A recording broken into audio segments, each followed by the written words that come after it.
아버지 하나님, 이제 말씀 앞에 섰습니다. 어버이 주일을 맞이하여서 주께서 나에게 주시는 말씀을 경청하는 저희들 되게 하여 주옵시기를 예수님의 이름으로 기도하옵나이다. 사자성어를 한번 맞춰보세요. 물려받은 재산이 없이 자기 스스로의 힘으로 집안을 일으키고 사업을 이룩하거나 큰 일을 이루는 것을 가리켜, 대단하십니다. 수준이 있습니다. 자수성가이고요. 하나님의 손에 의해 성공하는 것은 신수성가라고 합니다. 오늘 등장하는 인물인 요셉은 세상 사람의 시각에서는 자수성가요, 신앙의 눈으로는 신수성가의 입지적인 인물이라 하겠습니다. 그는 그의 인생 여정에 부딪히는 잔혹하기만 한 고난을 잘 극복하고 하나님께서 주시는 놀랍고요 풍성한 은복을 누린 사람이라고 할 수 있어요. 이민 생활도 힘든 일일진데, 요즘 역이민 하시는 분들이 많다. 너무너무 힘드니까. 이민 생활도 힘든 일일진데 노예로 시작된 애굽의 삶을 그는 극복하는가 싶더니 감옥에까지 추락하게 됩니다. 하지만 요셉은 그의 믿음과 성실과 진실의 삶을 끝까지 버리지 않았기 때문에 하나님께서는 어느 날 애굽 왕 바로에게 미래에 올 흉년의 꿈을 꾸게 하십니다. 그리고는 요셉으로 그 꿈을 해석하게 하셔서 그로 대애굽 제국의 총리가 되는 은복을 누리게 하셨어요. 가장 밑바닥에서 더 내려갔죠. 감옥까지 갔으니까 감옥에서 애굽의 제2인자가 된 것입니다. 이를 가리켜서 요셉의 승귀라고 합니다. 그는 더함 플러스의 인생이었습니다. 이러한 요셉의 삶은요, 우리에게 귀감이 되고 우리가 그의 삶과 신앙에서 배워야 할 것이 참 많습니다. 저에게 있어서도 요셉 이야기를 20가지 주제로 분류해서 스터디하기도 했을 정도로 인생의 룰 모델로 삼았던 인물이기도 합니다. 올해 우리 교회 표어 모델이기도 하죠. 더함의 인생, 주보에 나와 있죠. 더함의 인생 요셉으로 승기하라. 이에 따른 3대 목표가 코람데오의 요셉을 이야기하며 경우에도 요셉의 인내와 성실을 본받음으로 마침내 주의 말씀이 그의 진실성을 입증해 주는 요셉처럼 살자입니다. 그런데 요셉이 사회적으로나 신앙적으로만 성공한 인물이 아닙니다. 그의 효 또한 우리에게 모본을 보여주고 있는 존귀한 인물이라 하겠습니다. 오늘은 이 요셉의 효의 이야기를 해보고자 합니다. 그는 오늘 가정의 달 어버이 주를 보낸 우리에게 요셉처럼 효하며 살 순 없을까 도전하게 합니다. 철학자 소크라테스는 자기 부모를 섬길 줄 모르는 사람과는 벗하지 말라. 왜냐하면 그는 인간의 첫걸음에서 벗어났기 때문이다 라고 말했다고 합니다만, 요셉은 그 인생의 첫걸음이 효로부터 시작되고 있음을 성경은 보여주고 있어요. 주석가들, 성경을 이렇게 해석하신 주석가들은 야곱의 그의 12아들 중에 요셉을 제일 사랑하여 채색옷을 입힌 것은 그가 부모를 즐겁게 해드렸기 때문이요, 그의 형제들을 그를 미워한 것도 그가 유난히 부모에게 잘해서 미움을 받았을 것이고, 하나님께서 그에게 복 주심도 그의 효도 때문이라고 했습니다. 어떻든요, 어렸을 때부터 아버지를 기쁘시게 해드렸던 요셉의 그 어린 소년 시절, 유소년 시절의 효를요, 창세기 37장에 나오는데 이거를 제가 한 묶음으로 이렇게 묶어봤어요. 한 묶음으로 설명한다면 심부름효라고 할 수 있습니다. 심부름이란 남의 시킴이나 부탁을 받고 그 일을 대신하는 것을 말합니다. 요셉은 심부름효를 잘하여 아버지를 기쁘시게 하였습니다. 어느 날 아버지가 형들에게 점심 도시락을 가져다 주고 잘 있는가를 보고 오라는 말씀에 형들이 자기를 시기하기 때문에 찾아갔다가는 봉변을 당할 것이라는 짐작을 하면서도요, 거절하지 않고 심부름을 합니다. 왜냐하면 심부름을 잘하는 아들이기 때문에. 심부름을 갔다가 결국 형들에 의해 죽을 뻔하고 애굽의 종으로 팔려가고 맙니다만, 요셉은 심부름을 잘하여 부모님을 기쁘시게 해드리는 심부름 효를 하며 유소년 시절을 보냈습니다.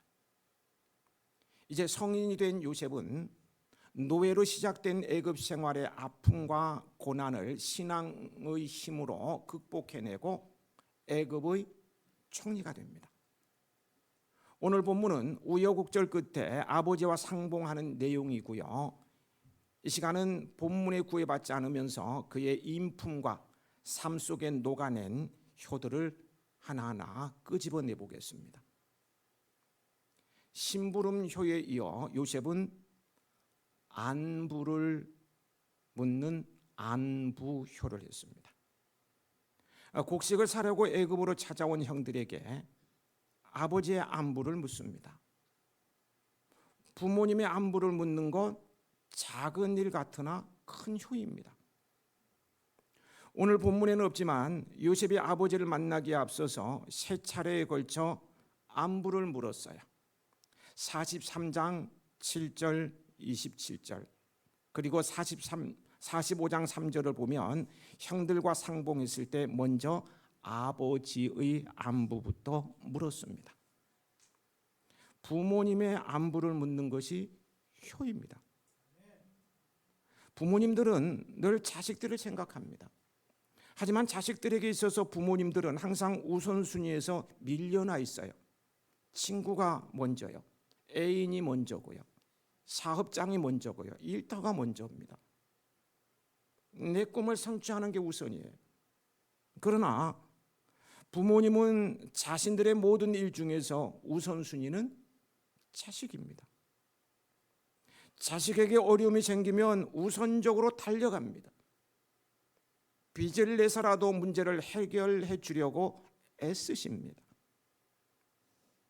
꾸준히 안부를 묻는 전화, 마음이 기쁩니다.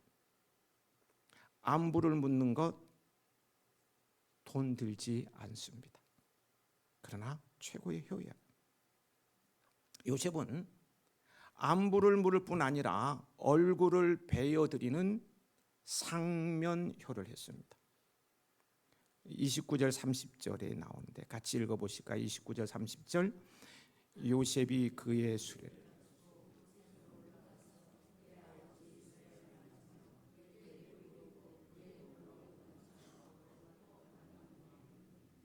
이스라엘이 요셉에게 이르되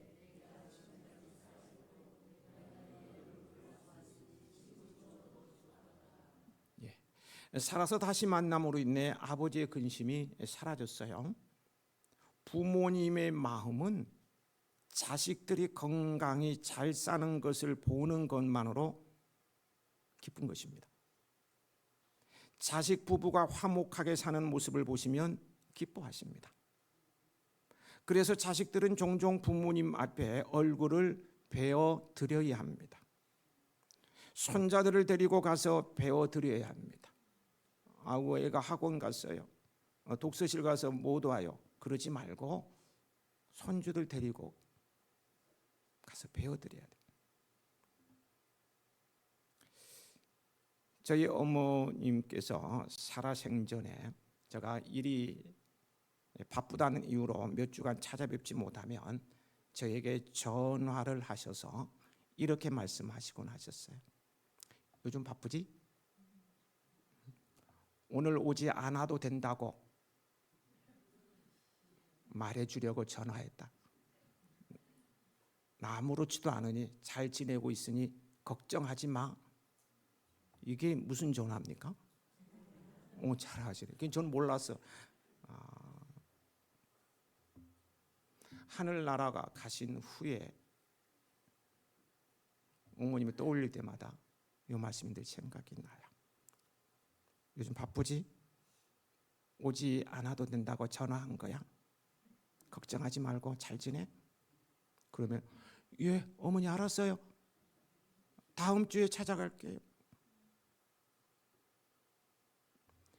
자식 오기만을 손꼽아 기다리시는 어머님의 마음을 헤아리지 못하고 알았어요.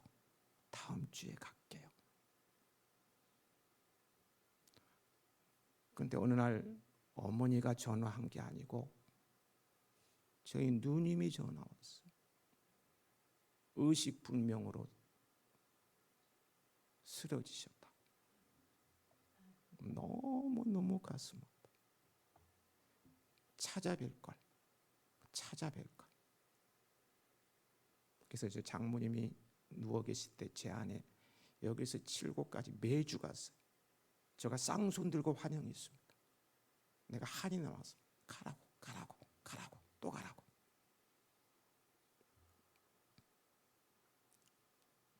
찾아뵙고 이 얘기를 나누면 부모님이 얼마나 좋아하실까요? 교회는 대화가 중요합니다. 대화와 관련해서 그 아들보다는 딸이 어머니의 장수에 기여한다는 연구 결과가 있더라고요. 그래서 딸이 있는 가정의 어머니들이 장수하시는 것 같아요. 그 핀란드의 한 대학교 교수 헬레는 그 스칸디나비아 반도에 살았던 유목민 사미족을 분석한 결과 아들 한 명은 어머니의 수명을 평균 적으세요. 34주일 단축시킨 것으로 나타났습니다. 반면 딸 한 명은 어머니의 수명을 적으세요. 평균 23주일 연장시켰습니다. 왜냐하면 아들은 딸에 비해 성장 속도가 빠르고 체중도 무겁게 태어났기 때문에 모체에 훨씬 큰 비중을 그러니까 쩔쩔맨다는 거예요. 모태에 있을 때 태어났을 때도 돌보는 게. 그런데 딸들은 어머니의 살림에 도움을 주고 대화의 상대가 되어주기 때문에 친구처럼 얘기하고 밤새도록 얘기하고 제가 옆에서 제 아내하고 딸 얘기하는 거 보면 정말 시시껄껄한 거야. 그런데도 아주 막 반응하면서 깔깔 웃으면서 밤새도록 또 얘기하는 것을 보면서 저러는구나. 그 대화해주 어머니의 수면 연장에 큰 도움을 준다는 것입니다. 진정한 효도가 어디에 있음을 보여주는 통계였습니다. 종종 부모님을 찾아뵙고 얘기도 나누고 하는 것이 부모님을 건강하고도 오래 사시게 하는 효입니다. 요셉은 봉양효를 했습니다. 45장 11절에 보면 아버지를 봉양하리라는 말이 나옵니다. 봉양이란 말은요, 돌봐드린다 또는 공급한다라는 뜻이죠. 아버지가 생활하시는데 불편함 없도록 공급해드리고 돌봐드리겠다는 것입니다. 주어진 형편에서 능력껏 하는 것이 봉양효입니다. 요셉은 과도하게 하는 것도 아니고 그렇다고 회피하지도 않고 자신의 능력껏 할 수 있는 능력껏 봉양효를 하였습니다. 요셉은 형제 우애 효를 했습니다. 형들은 동생 요셉을 종으로 파는 용서받지 못할 죄를 저질렀지 않습니까? 그래서 그 죄책감에 늘 시달려야만 했고, 혹이라도 보복이라도 하면 어떨까 하는 두려움이 있었어요. 그래서 동생 요셉이 잘해주면 잘해줄수록 더욱 불안한 거예요. 그러나 45장 5절에서 8절을 보면요, 요셉은 형들이 자신을 종으로 판 것마저도 가족을 살리기 위한 하나님의 섭리로 받아들이면서 형제들과 우애하려고 애씁니다. 형제 간의 우애에 있는 모습을 보면 부모님이 기뻐하십니다. 혀는 부모님의 마음을 기쁘게 해드리는 것입니다. 형제가 우애 있게 지내는 모습은 돈 들이지 않고도 부모님의 마음을 기쁘시게 해드리는 효입니다. 요셉은 존중효를 했습니다. 부모님을 있는 그대로 받아들이는 것입니다. 요셉에게 아버지는요, 훌륭한 아버지만은 아니었어요. 아버지는 욕심이 많은 사람입니다. 이모이자 큰 어머니인 레아와 결혼하고 끝났다면 자기도 출생하지 않았을 것이고, 형제들 간의 반목과 또 자기 인생에 어두운 그늘이 있지 않았을 거예요. 아버지 때문에 어머니를 잃고 형제들에게 미움을 받았으며 청춘의 시절에 애굽으로 팔려가 종로로 됐고 별별 모함을 다 겪으며 살았어요. 그 원인 제공자가 누굽니까? 형들입니까? 보디발의 아내입니까? 술 맡은 관원장이었는가요? 원인 제공자는 아버지입니다. 아버지 야곱은 너무 욕심이 많은, 너무 유능했기 때문에 아들들이 고생을 참 많이 했습니다. 요셉은 어린 시절 아버지를 따라서 외삼촌의 집에서 야반 도주를 했습니다. 어머니는 야반 도주의 노중에서 동생을 낳다가 죽었어요. 유소년 시절은 형제들의 질시와 왕따 속에서 자랐어요. 아버지가 자기에게 편애를 할수록 형제들의 왕따도 컸습니다. 아버지의 사랑이 조금도 기쁘지 않는 그런 상태가 17살, 17세가 될 때까지 계속되었어요. 요셉에게 있어서 아버지는 그리움의 이름이 아니었어요. 할아버지와 큰 아버지를 속여서 복을 가로챘던 사람, 외삼촌을 속였던 사람, 무분별하게 아내를 얻어서, 아내를 몇 명 얻어서 4명까지 무분별하게 아내를 얻고 자식들을 출산한 사람, 존경할 구석이라고는 하나도 없는 어두움의 존재였어요. 왜 어떤 이들에게는 아버지라는 이름이 그리움인데, 아버지라는 이름만 불러도 그리운데 어떤 이들에게는 원망의 이름이 됩니까? 모든 부모가 누구에게나 훌륭한 삶을 보여주는 것은 아닙니다. 그럼에도 요셉은 끝까지 효를 합니다.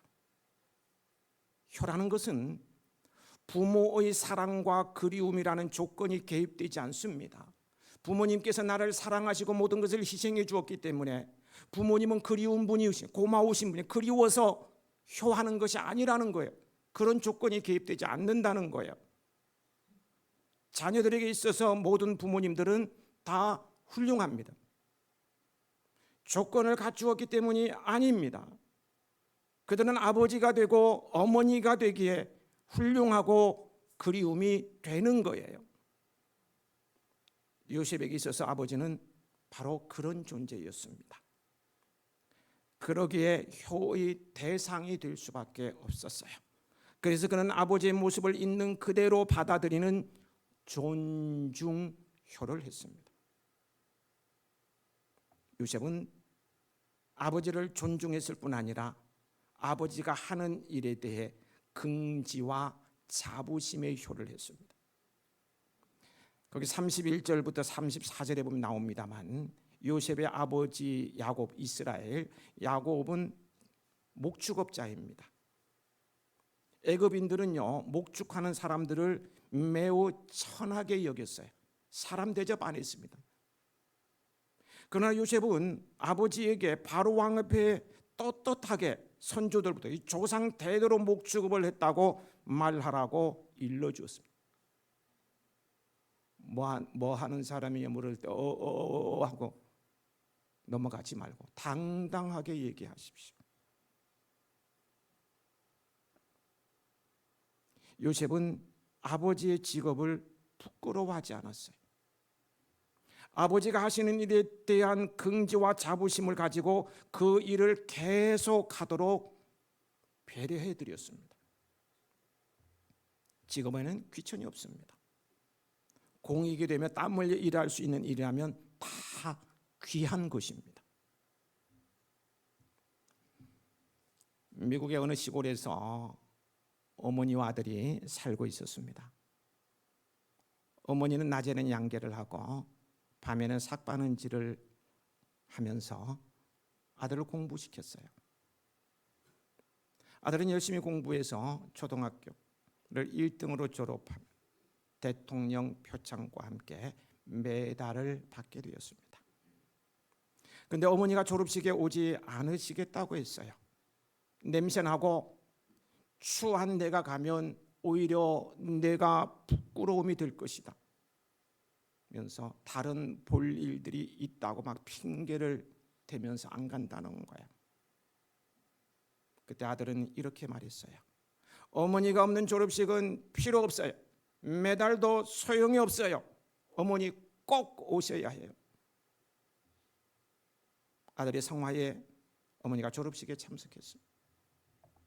맨 뒷좌석에 앉아 지켜보고 있었습니다. 메달이 수여되었을 때 이 소녀는 달려가서 어머니의 목에 메달을 걸어 드렸어요. 그 소년은 자라서 미국의 대통령이 되었습니다. 그 소년이 바로 28대 윌슨 대통령입니다. 1913년 국회의 동의를 얻어 5월 둘째 주일을 어머니 날로 제정하였습니다. 그때부터 교회는 5월 둘째 주일을 어버이 주일로 지키게 된 것입니다. 효자는 부모님의 직업이 어떠하든 외모가 어떠하든 전혀 상관하지 않아요. 낳아주신 것으로 인내 감사하고 자식된 도리를 다할 뿐입니다. 요셉은 직무보다 앞세우는 효를 했습니다. 요셉은 형제들의 음모와 왕따로 팔려가고 종이 되고 온갖 어려움을 겪다가 총리가 되었잖아요. 어떻게 옳은 자리인데 저 변방에서 온 이방인이요 종에서 총리가 되었으니 인맥도 없고 그를 지지해 줄 사람도 없고 무시하는 사람들이 있고 막 견제하는 사람들도 있었을 것이에요. 그래서 그 자리를 지키기 위해서는 몇 배의 노력을 해야만 돼요.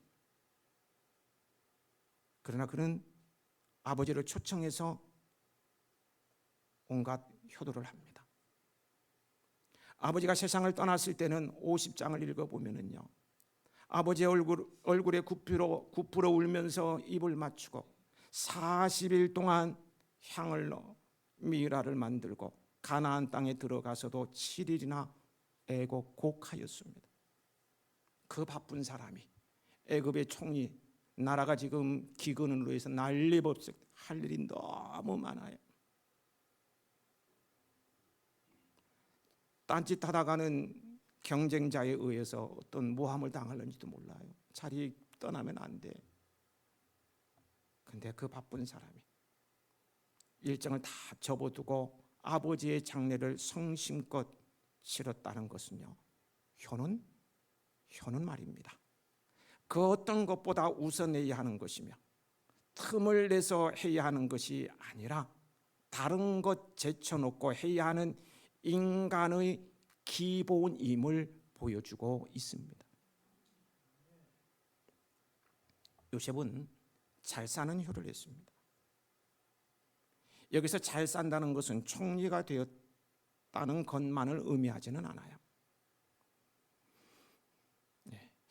양가 부모님을 다 떠나 보내고 자녀들을 키우고 나서요, 저의 깨달음이기도 합니다만, 부모님을 물심양면으로 도우며 자식된 도리를 다하는 것이 최고의 효인 줄 알았는데요, 이렇게 머리가 휘어지고 이제는 효도 받을 위치, 나이가 되고 보니까요, 생각이 달라졌어요.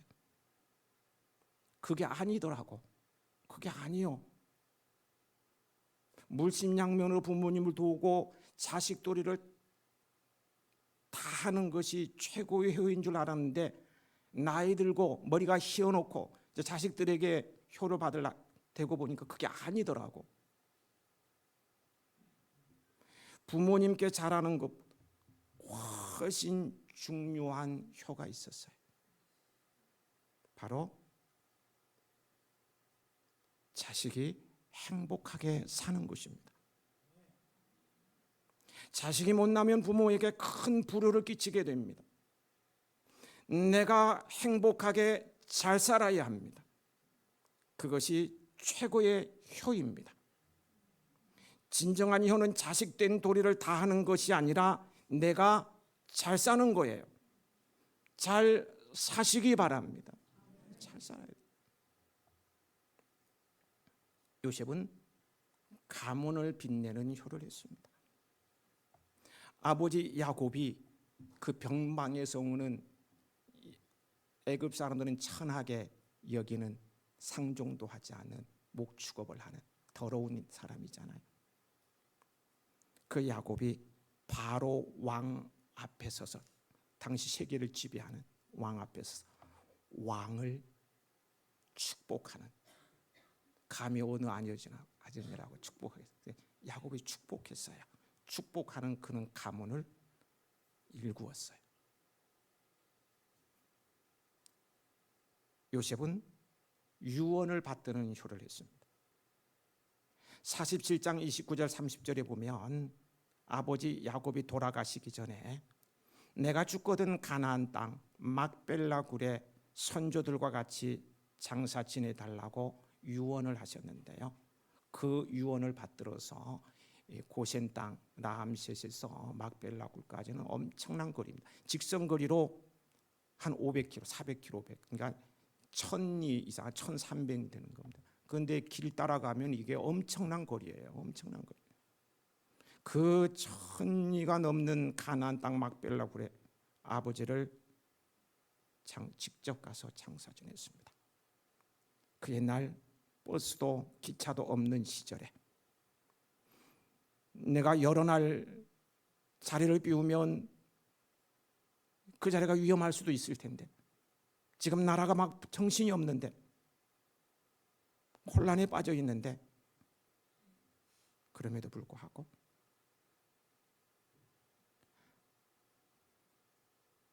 요셉은 아버지가 돌아가신 순간부터 그 먼 곳에 가서 장례를 치른다는 거 너무너무 어려운 일입니다만은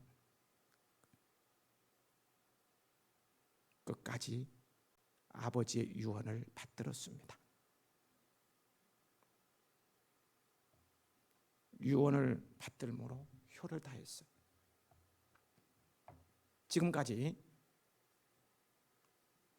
요셉의 인품과 그의 삶 속에서 뿜어내는 효를 살펴보았습니다. 그의 심부름 효부터 유언을 받드는 효까지 모두 모아보면 몇 가지입니까? 안 적으셨어요. 은혜 받느라고 못 적으셨죠. 다 모아보면요, 일상 하루하루 일상이 효였고 효가 삶이었음을 알 수 있습니다. 요셉은 사회적으로나 신앙적으로만 성공한 인물이 아니라 그의 효 또한 우리에게 모본을 보여주고 있는 존귀하고 품격 있는 인물이었습니다. 효의 종교에 몸을 담고 있는 우리 또한 이런 요셉의 효를 본받아야 하는 것은 당연한 것입니다. 하나님께서는 심은 대로 거두십니다. 부모님의 눈에 눈물을 빼는 자식은 자기 눈에 피눈물 흘리는 날이 반드시 옵니다. 우리는 그 누구보다도 부모님께 효도하는 삶을 살아야 합니다. 부모님을 하나님의 대리자로, 부모님은 하나님의 대리자예요. 대리자. 부모님을 하나님의 대리자로 여기고요. 요셉처럼 극진히 효하는 자녀가 되십시다. 저는 양가 부모님이 세상을 다 떠나셨어요. 그럼 나를 낳아주시고 길러주신 부모님들이 돌아가셨으니 효가 끝난 것인가요? 지금 부모님 돌아가신 분들 오늘 설교가 냉랭합니까? 나와는 관계없이 들려지는가요?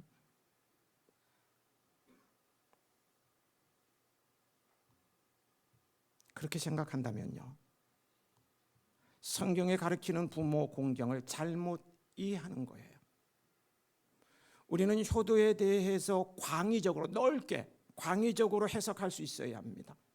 효도란 부모님이 살아 계신 이들에게만 해당되는 것이 아니라는 거예요. 어른을 존경하고 섬기는 것이 내 부모를 공경하라는 제5계명의 정신입니다. 가르치는 스승을 가르쳐서 뭐라 그럽니까? 사부. 가르치는 부모라 그래요. 왕이나 대통령은 뭐라고 해요? 국부. 아버지라 그랬나요? 아버지로 섬겨야 돼요. 우리나라는 국부가 없죠 지금. 사회에서는 어른을 공경하며 교회에서는 목회자를 부모님을 알고 섬겨야 합니다. 현대는 어른도 없고 스승도 몰라보고 국부도 없어. 얼마나 욕들을 싸가지 없게 해대는지. 지 애비한테 왜 그렇게 싸가지 없게 욕들 하죠? 우리 교회는 아니고요. 내가 싫어하는 사람은 그냥 막 짓밟아요. 아버지를 그렇게 어떻게 욕할 수가 있어요? 그렇지만 망조입니다. 망조. 어른도 없고 스승도 몰라보고 목회자도 무시. 거역합니다. 망조예요. 우리는 그러지 마십시다. 이는 제5계명의 정신을 잃어버린 불신앙입니다. 제5계명의 명령을 따라서 윗사람을 공경하며 어른을 섬기고 형제 우애하며 행복한 가정을 만드는 품격 있는 우리 해아인들이 되십시다. 에베소서 6장 2절 3절 내 아버지와 어머니를 공경하라. 이것은 약속에 있는 첫 계명이니 이로써 내가 잘되고 땅에서 장수하리라. 요셉은 이 약속 있는 첫 계명의 은복을 그대로 받았습니다. 당연합니다. 오늘 요셉의 효에 공감하는 여러분도 잘되고 땅에서 장수하는 복을 받으시길 축복합니다. 축복합니다. 탈무드에 나오는 이야기입니다. 하나님을 경외하던 랍비 요시야가 꿈을 꾸었는데 하나님께서 이렇게 말씀하셨습니다. 요시야, 너는 천국에 가면 레베스라는 푸주간 주인 곁에서 영원히 살게 될 것이다. 누구 곁에서요? 푸주간 주인 곁에서. 이스라엘 사람들은요, 푸주간 주인을 제일로 멸시하였습니다. 그래서 정육점 근처 가는 것 자체를 꺼려할 정도. 너무 싫어요. 멸시했어요. 요시야는 꿈에서 깨어나서도 기분이 좋지 않았어요. 아니, 천국에 가면은 주님과 더불어 영원히 살 것이다. 사랑하는 사람과 더불어 영원히 살 것이다. 내가 존경하는 사람과 더불어 영원히 살 것이라면 기분이 좋을 텐데 푸주간 주인과 영원히 살 것이다. 너무 기분이 안 돼요. 근데 그 말씀이 잊혀지지 않았습니다. 그래서 이 레베스를 찾아보기로 하였습니다. 어느 시골에 그런 사람이 있다는 것을 알고 놀랐어요. 그래서 그를 불렀습니다. 그러나 그는 오지 않았어요. 존경받는 훌륭한 랍비가 불러준다면 가문의 영광이라고 만사를 제쳐두고 그것도 빈손도 아니고 뭔가 선물을 가지고 찾아가는데 그렇게 훌륭한 랍비가 나를 부르고 있는데도 안 가는 거예요. 가문의 영광인데도 안 가. 다른 사람 같으면 벌써 달려갔을 텐데 꿈쩍도 안 해요. 하는 수 없이 요시야가 찾아가서 왜 나를 만나러 오지 않았느냐고 물었어요. 그런 대답합니다. 제가 노모님을 모시고 있는데 노모께서 병석에 누워 계심으로 갈 수가 없었습니다. 요시야는 그 순간 왜 하나님께서 그 꿈을 보여주셨는지를 깨닫게 되었어요. 제가 노모님을 모시고 있는데 노모께서 병석에 누워 계심으로 찾아갈 수가 없습니다. 이 말을 듣는 순간 하나님께서 왜 그런 꿈을 꾸게 하셨는지를 깨닫게 되었다는 거예요. 천국에서는 부모를 귀히 여기는 자를 하나님께서 높은 곳에 두신다는 사실을 알게 된 거예요. 결국 자신에게 주신 말씀은 기쁜 나쁜 얘기가 아니라 은복의 말씀이었죠. 여러분, 우리는 부모님을 가볍게 여기지 말고 존경해야 합니다. 눈에 보이는 부모님을 가볍게 여기는 자가 어찌 눈에 보이지 아니하는 하나님 아버지를 제대로 섬길 수가 있겠습니까? 말도 안 되는 거예요. 우리 예수님도요, 육신의 부모님과 하늘 아버지께 최고의 효를 하신 분이심을 우리는 잘 알고 있습니다. 예수님처럼 요셉처럼 효하며 사십시다. 예배는 하나님 아버지께 드리는 최고의 효임을 또한 잊지 말고요. 효하며 살아가는 아버지 하나님의 사랑받는 자녀들이 되시길 축복합니다. 아버지 하나님,